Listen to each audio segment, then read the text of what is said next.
Here I am up on your roof. I'm not on your roof. I wouldn't want to be on your roof right now. We made this board so we could talk about a roof without me having to climb on your roof. If you have a shingle, composite shingle roof, it should look very similar to this. So I think it would benefit us to take a minute to talk about the layers of a shingle roof and what it is they do. For starters, you've got a plywood base. We'll find that anywhere from 3/8 of thickness to 1/2 inch to sometimes 5/8. On top of that plywood, you've got a layer of tar paper. Sometimes it'll have what's called weather guard, which is a thick, rubbery material that'll protect against ice dams and problems like that along the edge. The tar paper is either 15 or 30 pound. Obviously 30 pound is a step up from 15 pound, but it's noticeably thicker.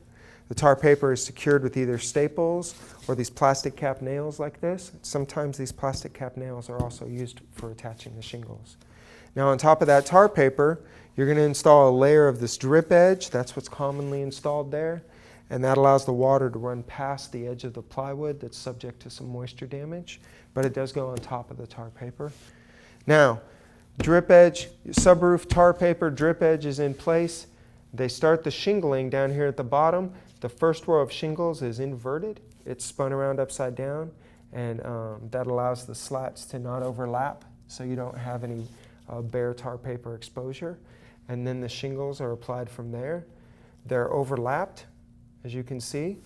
And right here you've got a row of tar that, because we just recently built this, is not sticking together. But as it's exposed to sunlight, this becomes extremely tacky. It'll begin to secure this down, and that's where you get the strength of a roof, especially its wind resistance. That wind resistance comes from using the right amount of nails in the right place, but also from this strip of tar, from gripping the back of the next shingle on top of it.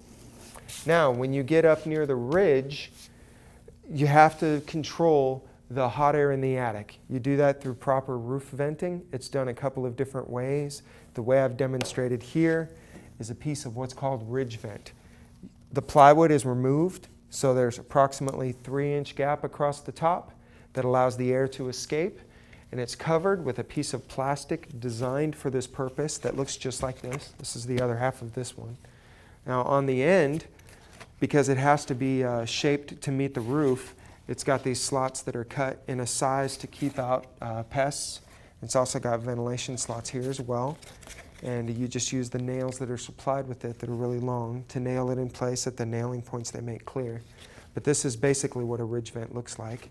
And then you have shingles cut individually instead of in groups of 3 that are laid sideways and nailed down over that into the subroofing.